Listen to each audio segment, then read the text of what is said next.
కానీ ఈశ్వరుడి పాదములు పట్టుకోవడం ఎందుకంటే అలాంటప్పుడు ఏ తప్పు చేశామో దానికి ఫలితం, ఏ ఒప్పు చేశామో దానికి ఫలితం వచ్చినప్పుడు చేసిన కర్మ గొప్పది తప్ప ఈశ్వరుడు ఏం గొప్పవాడు?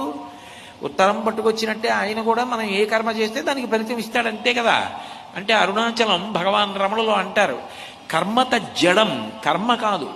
ఈశ్వరుడు అనుగ్రహించాడనుకోండి, ఈ జన్మలో బుద్ధి తెచ్చుకొని నేను భక్తితో బ్రతికితే ఆ చేసిన పాపకర్మ వలన వస్తున్నటువంటి తీవ్రమైనటువంటి ఫలితాన్ని బాగా తగ్గించేసి తక్కువగా చెయ్యగలడు. ఆపదామపహర్తారం దాతారం సర్వసంపదాం లోకాభిరామం శ్రీరామం భూయో భూయో నమామ్యహం. వచ్చే ఆపదని తీసేసి దాని స్థానంలో సంపదని ఇవ్వగలిగిన వాడు భగవంతుడు. నమ శివాభ్యాం అశుభాపహాభ్యాం.